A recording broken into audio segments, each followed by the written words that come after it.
This is History Animated.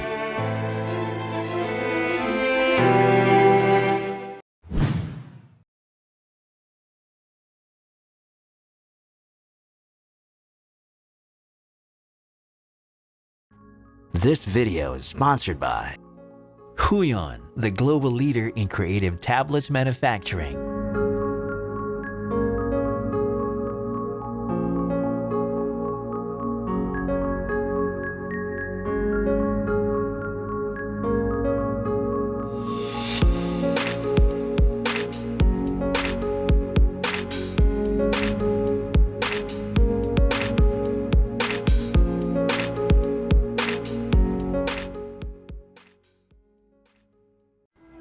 As the story of Ferdinand de Magellan, or better known as Ferdinand Magellan, continues. King Charles of Spain granted the approval of Ferdinand Magellan's proposal plan of a great sea expedition. A fleet of 5 galleon ships were prepared and tasked with a voyage to look for Spice Island. Then preparation for the voyage began together, with Magellan's excitement of his dream of a great sea adventure. As what was planned, Ferdinand Magellan started sailing the west route of Europe. Magellan boarded the galleon ship Trinidad to lead and to command over a fleet of 5 galleon ships. Magellan's fleet journey was accompanied by 4 other galleon ships: the San Antonio, commanded by Juan de Cartagena; the Concepcion, commanded by Gaspar de Quesada; the Victoria, commanded by Luis de Mendoza; and the Santiago, which was commanded by Juan Serrano. Around September 1519, Magellan's fleet sailed off from Sanlúcar de Barrameda, Spain, and headed across the Atlantic Ocean. And after a month of sailing, the fleet journey reached South America. As days and months went on, the fleet journey suffered and felt the tantrums of Magellan's adventurous sea expedition voyage. Food and water were rationed to the crews on the galleon ships. Starvation made the ship's crew's morale low and unhappy during the voyage, until they found land and reached the port of St. Julian. Due to the tragic experience of their voyage, the 3 galleon ship commanders Mendoza, Quesada, Cartagena had a misunderstanding with Ferdinand Magellan that led to an uprising. That made Magellan conclude that the ships Santiago and Trinidad were the only ships that were loyal and faithful to him. While they were leaving the San Julian port, the ship Santiago was wrecked, and the other crews had to be taken to the other vessel. Despite all of those mitigating circumstances, it did not compel Magellan's quest to pursue and continue with the journey. On October 21, 1520, Magellan finally entered the strait that he had been seeking, better known as the Strait of Magellan. But after a month of sailing the strait, the commander of San Antonio's ship and its crew depacted and decided to go back to Spain, leaving the 3 galleon ships Victoria, Concepcion, and Trinidad to reach the Pacific Ocean.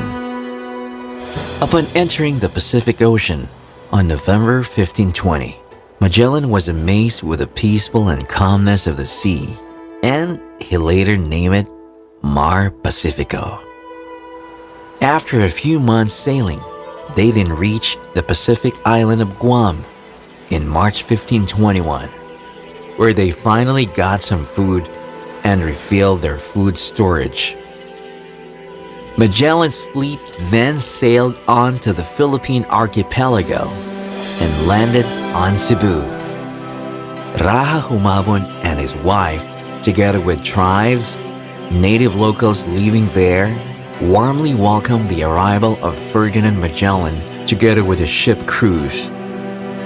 Ferdinand Magellan was very glad about the warm welcome and hospitality shown to them by Raja Humabon and his wife, together with the local natives of Cebu.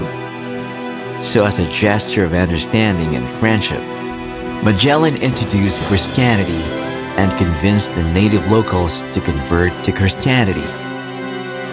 This binding agreement of understanding between Magellan and Raja Humabon was sealed off. Raja Humabon, along with his wife, was baptized with a testimonial acceptance to Christianity and the rest of Raja Humabon's native followers. But this event marked the birth of Christianity in Cebu.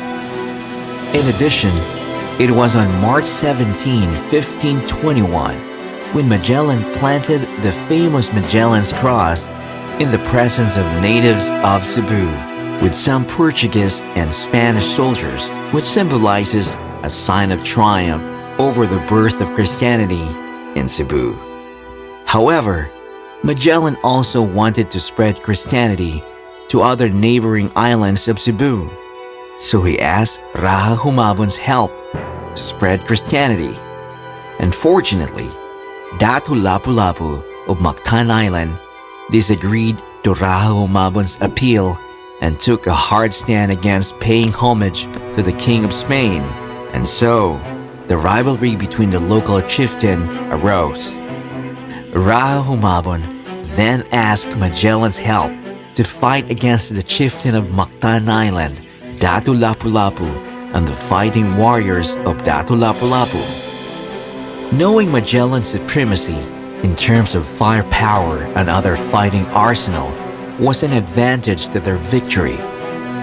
This was because Raja Humabon wanted to cut the leadership power and strong dominance of Datu Lapu-lapu over the island of Maktan. And on the day of April 27, 1521, the Battle of Maktan erupted. Ferdinand Magellan, using European weaponry at the time, bombarded the village of Datu Lapu-lapu that burned the village houses, causing the villagers to run and scamper for safety. These triggered more anger and hatred among the fighting warriors of Datu Lapu-lapu against the foreign invaders. With burning anger in their hearts to what happened to their village houses and to their family and loved ones, scampering around, crying and shouting in fear, the Battle of Maktan started. With Lapu-lapu's fighting warriors Kampilan, bolos, spears, bows, and arrows, those with poison and its tip, versus guns and cannons from the foreign invaders. Unfortunately, Magellan did not make it during their clash encounter with Datu Lapu-lapu after Magellan was hit on his neck by a poisonous arrow, which caused his death on April 27, 1521. After Magellan's death, only the gallant ship Victoria successfully returned to Spain in September 1522 with a full cargo of various spices. In spite of Magellan's death, it was not the end of his journey. Instead, it was just the beginning.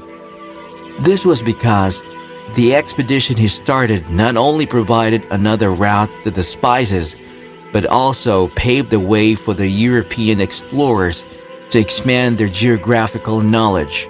He also became the root of the birth of Christianity in the Philippines.